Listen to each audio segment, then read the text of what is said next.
Hello, Collective, to your timeless pool of thought reading, where I take a question and we delve into it using my intuitive insights and all of that which is meant to be shared to try to get as close to answering the question at hand.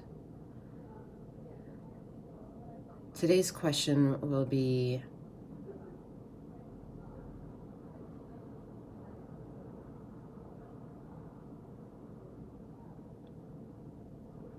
when will humanity connect with divine? When will humanity connect with divine? It's also to assume that humanity is not connected to divine, right? Because what can be in mutual connective consciousness and have impurity still left on it? How can what is all connected to divinity be so brutal in its game and how it's meant in that projection to live a life as if it's not supposed to be a game? But everywhere you go, you kind of get warned that it is a game, and to look at it as if it is a game where you have a defense and an offense, strategy, problem solving, rationalizations, reasonable conclusions, analysis, data analysis. To assume you need to reach a solution is to think that there's a problem. So if the problem is then we're not connected to divinity, well, when would be the time? When are the moments?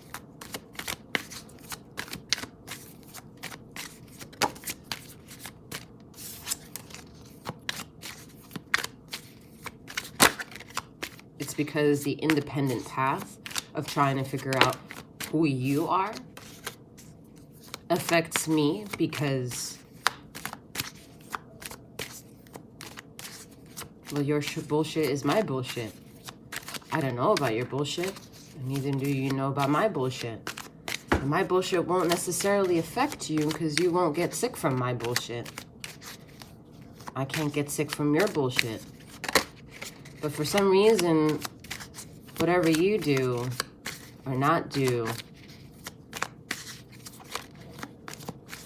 somewhere or another could be affecting how I do what I do, and vice versa.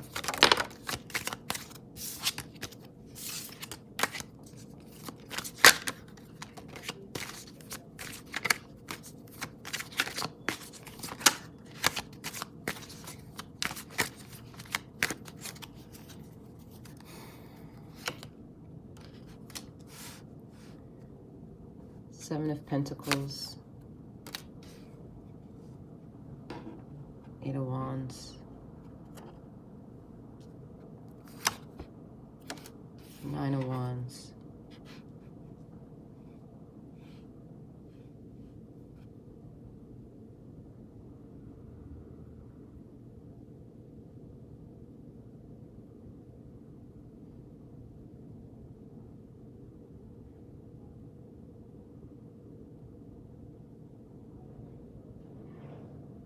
It takes 9 months for a vessel of a human experience to be created in the womb of that which it is assumingly created. We do have lab babies out there, ladies and gentlemen, and all those in between and beyond, who add a different type of conquest when it means to accept humanity when they're lab babies. Do we take the consciousness to the extreme and then also understand that that form of life is life?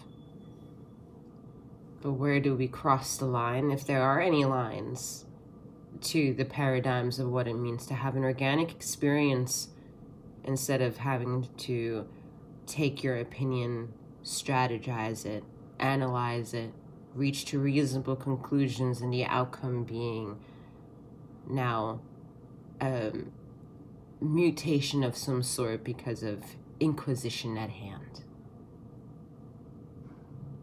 Being able to call the shots, to do the shots, to know that you have the choices, so why not perform the deed? Because you have the choices. And if you don't have the choices, you look for the choices or feel opinionated that no choices or of options are given to you.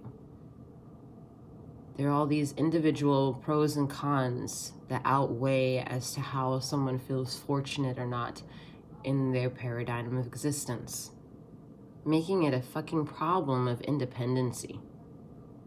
And it's fucking brutal to put it in that perspective, because who do we blame when the act of hurting someone can come from the outcome of too much negativity? The person that is known to only know that type of world shouldn't be also blamed from only knowing that type of world and never having exposure to something else. And that's kind of where we also start beginning to answer the question as to why humanity may not be connected to divinity. Because how can it be that something of the same walks around and pretends others of the same don't exist, or others of the same have other rules they need to oblige by, other contradictions that they need to, other consequences, that need to be understood and accepted? It's weird how over here you have one rules and over here you don't have the rules. And over here in the United States, you have a fantastic idea of ideologies that are supposed to come from that set of democracy. Whereas I have my idea over here, you have your idea over there, and we can walk down the street next to each other and hopefully grant each other hello. But the more we understood of the pressure of what it means to understand, that's the manifest destiny that would like to be indoctrinated within us. There may be individual perspectives that don't necessarily agree to that fair justice of existence, because it makes certain things seem impossible when other people have more fortune than others. It's not very equally distributed. Where is the equality?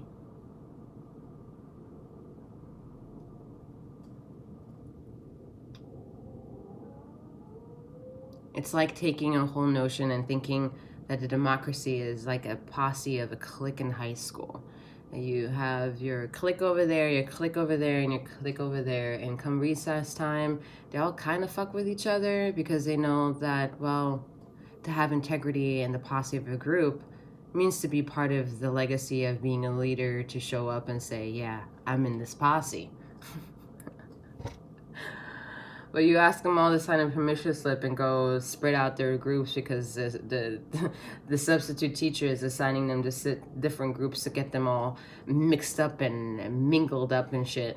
You know, they go on this trip and it's funny. What is this? And they go on this trip and they end up being mixed up in a group that they never saw themselves outside of the recess group mix up.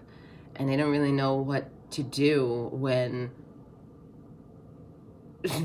it's more of like in that moment, they're more worried about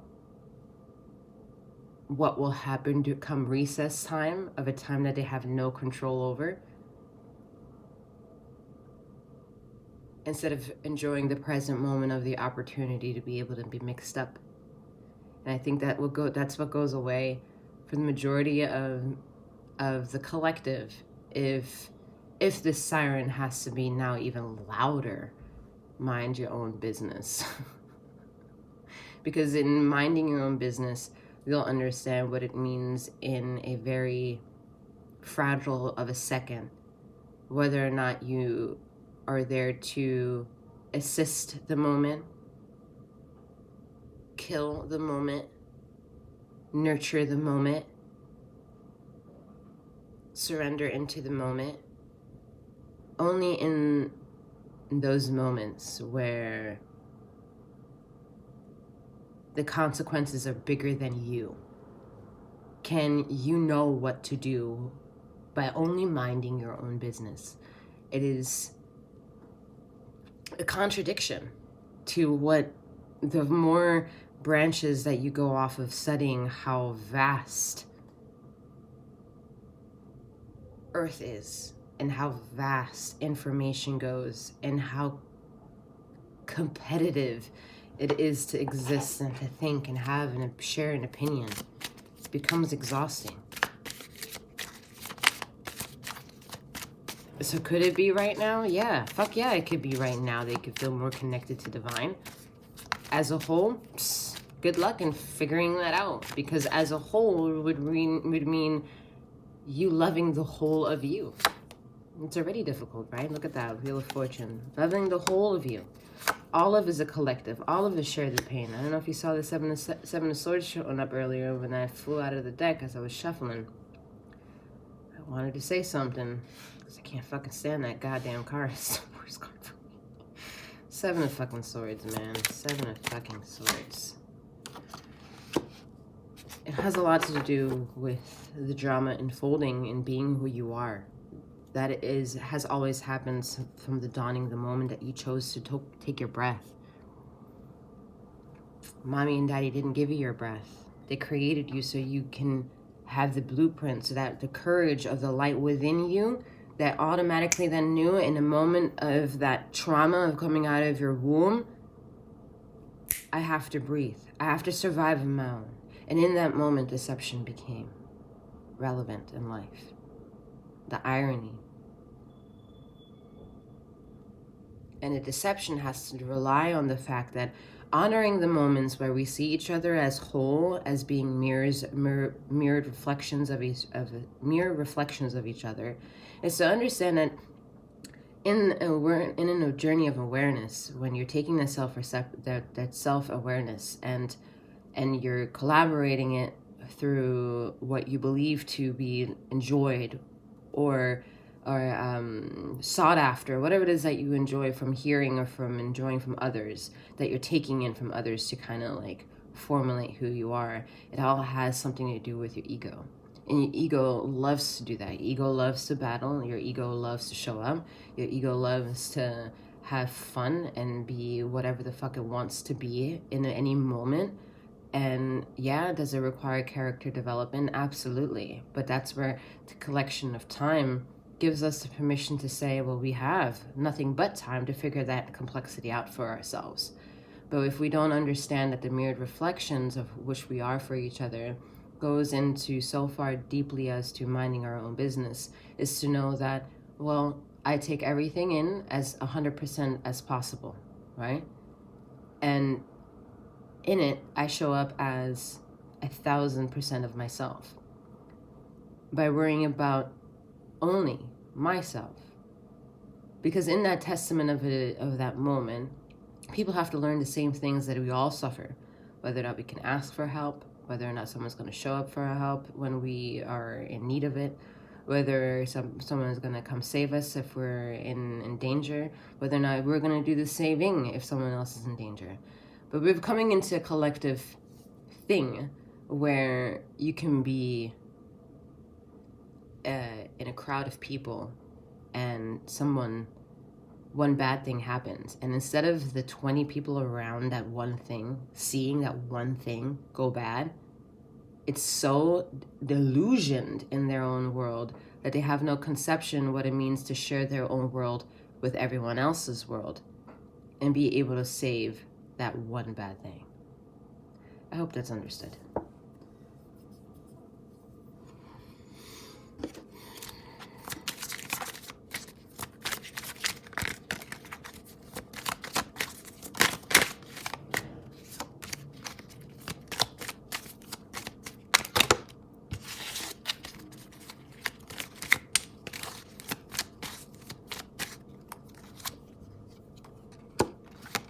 Page of Cups, Ace of Cups, the Devil. Like I said, the ego. Ego wants to show up and play.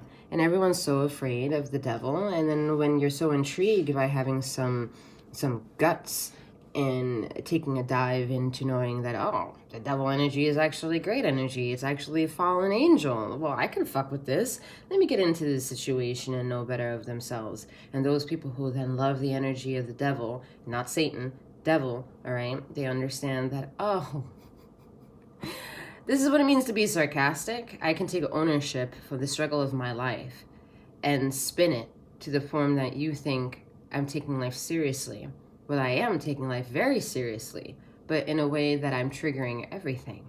So sass in a way is mostly having an absolute super control of your ego and seeing if you can deliver the triggering of the mind by offering complexities to the mind to see if whether or not the person who's receiving your energy is also thinking for themselves here, right?